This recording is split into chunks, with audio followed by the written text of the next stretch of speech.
So Aqib, 0 black head coaches hired with 10 vacancies. Your reaction to that? I'm counting Robert Saleh. You with us, baby. Hey, you with us. You walk in the room, they gonna put you with us. You gonna get our treatment. You're a minority. Know that. But man, it's unfortunate to me. You know what I'm saying? It's definitely guys who out there who capable. We get less of an opportunity. It's just the world we live in, man. And when these guys do get opportunities, the leash is hella short. You know what I'm saying? The white coaches get a longer leash than us. Simple as that. So, I mean, I feel like we went through this shit with the quarterbacks. You know what I'm saying? Now the quarterbacks is probably half of the quarterbacks in the league. It's a bunch of black quarterbacks now. So guys just got to keep on working, man. It is what the fuck it is. We outnumbered in the world, period. So what do you expect? You know what I'm saying? It is what it is. Guys just got to keep working, keep their head down, keep working. Conversations like this going to keep on playing a part in it. But if guys keep working, man, keep showing what we can do, coaches keep showing what they can do, it'll happen. It is what it is. So quarterback is a position of power. Head coach is a position of power. They're going to be, a little slower to give a black man a position of power job in them buildings. It is what it is. So just keep working, bro. It'll happen. It happened with the quarterbacks. It'll happen with the head coaches. Yeah, I mean, there's only been a total of 6 black head coaches at one time in one season, any given season. That goes back to 2006, 2017, 2024. 6 is your max right now. So like Lee said, the opportunities aren't as quick to come to us, aren't as fast, and we definitely don't get as many opportunities to make mistakes. So whatever, not whatever that's for, it's just a reflection of your everyday working man in society, from the Fortune 500 companies to NASDAQ to Joe's Plumbing to Enterprise rental cars. The managers is going to be something else than the workers. And that's just how our society is. But I think the worst part about the thing with the NFL is that, most of the players are black, right? Mm-hmm. So we have the most experience. We've spent the most time on this game. And it's when we retire is where we don't qualify. Now you don't know as much.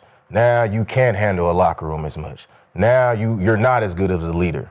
And that's the disappointing part about it. Because there is a lot of qualified guys out there. Skip brought up the offensive side of the ball. And it goes back to the old stereotype of the black quarterback. He doesn't think as well. Yeah, that's right. He's not, as prolific in breaking certain things down. And it's kind of leading to the offensive side of the ball now as far as coordinators go, where you see them just hopping ship, whether it's going to HBCUs or going to college in general, because you're getting passed up by your Declan Doyles. Yep. And guys like that who started playing baseball, and now they're in the league, and you look up and they're OC 5 years later. When you got guys like Ronald Curry, who dual threat quarterback at North Carolina, came into this league, coached Superman to MVP season as a quarterback coach. You would think that would be a clear path to an OC. Agreed. He's not. Nope. You got Eric Bieniemy, who he gets the image of being not a player's coach, or he's too tough on the players. Well, a lot of times these players need a tough coach, and he won in Kansas City, but he gets no credit. He get all the credit to Andy Reid. Andy Reid's a great coach, but he didn't do it on his own. Yeah, it's funny because Andy got all the credit, but it wasn't like the student can be the teacher there, like you would think, given all these white guys getting all the jobs, right? So, I mean, that's the biggest issue is it's not the same trajectory, and it's not at the same pace. No. So, but would you expect it to be? These owners are 75 and 80-year-old white dudes. I'm not saying they racist, but I bet you their daddies was. Yeah. You feel me? I bet you their granddaddies was. Shit, I'm from the projects. That's what I know. My daddy from the project. I'm gonna think like him. Yeah. So it just is what it is, bro. It's part of the world. You feel me? It's how the damn world work, bro. It's don't cry about that shit or grind and keep working, bro. It's only one way to fix it.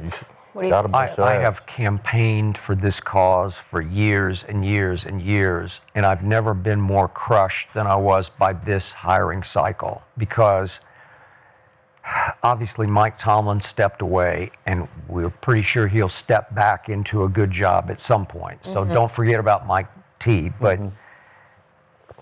Brian Flores badly wanted the Ravens job. I know it for a fact. And he deserved it and would have been great there, perfect there. And he's still the DC in Minnesota, great for Minnesota.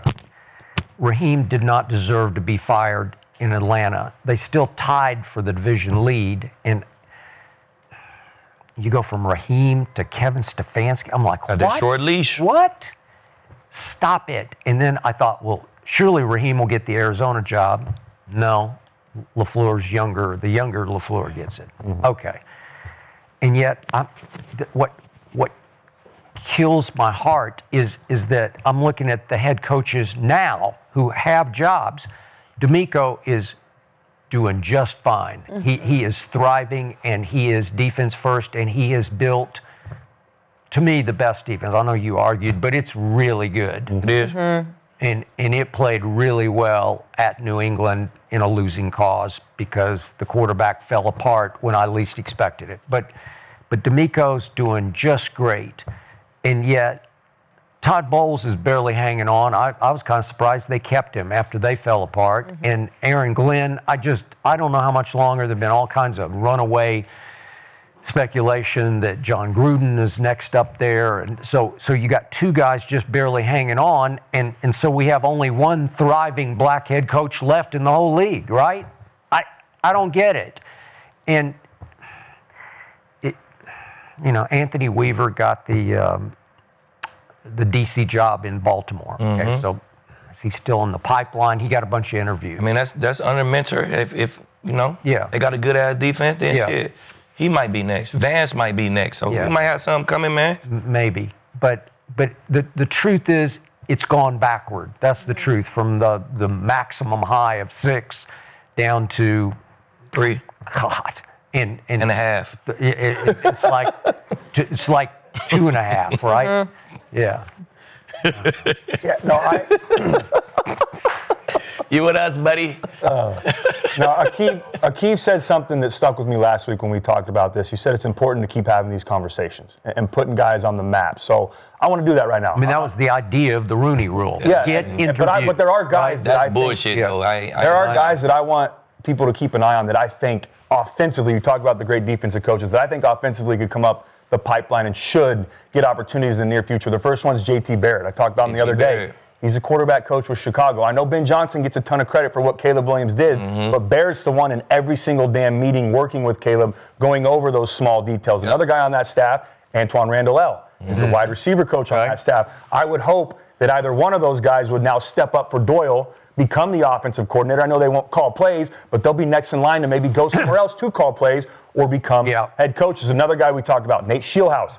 He is a very bright young coach. I hope he's another guy with LaFleur leaving that steps right into that offensive coordinator role for Sean McVay. Give him an opportunity to lead that offense. You won't call plays, but maybe you can run some meetings. Then he'll go call plays elsewhere or become a head coach. Another guy, Thomas Brown, is one guy that I think people should keep an eye on. He's with the Patriots right now. Now, he was an offensive coordinator with the Panthers in 2023, but that was a bad situation. Frank Reich got fired midway through the season. You got a rookie, Bryce Young. You don't have a lot of weapons around him, so it was tough. The next year, he goes and becomes a pass game coordinator for the Bears. Well, then they fire Waldron, the offensive coordinator, through the season, so he has to become the play caller with an offense that isn't his. Then they fire Eberflus, and then he becomes the interim head coach. So that's just a tough situation for him to be in. But now with New England, hopefully he gets another shot. Wasn't he assistant head coach with the Rams winning the Super Bowl? Was he? Yeah. Great. So I'm hoping that those are things that, those backgrounds, those are things that are important. These guys should be next in the pipeline. And one other guy, maybe I know him personally, that's why I'm going to throw him out there. He was my counselor at the Elite 11 back when I was in high school, is Gerard Johnson, who's the quarterback coach with the Texans.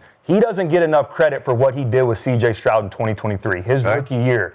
Being in that quarterback room, he did a really good job helping him develop. I know these last 2 years, C.J.'s been up and down, but in reality, he's thrown for over 10,000 yards, 65 touchdowns, and he's led his team to the playoffs 3 years in a row, and a big part of that is Gerard Johnson. So I like what Aqib said. It's important to have these conversations. And there's 22 offensive head coaches, so these are guys that another guy, I hope T. are in Martin. that pipeline. Yeah. T. Martin. T. Martin, quarterback coach. You under Monkey. Everybody love Monkey, Yeah, right? right. It's his quarterback coach for the last 23, 24, 25. T. Martin was my OC at USC too, and he is Of all the one of guys my favorite you all-time just coaches. mentioned, I think only Nate Scheelhaase got an interview. Yep. Right?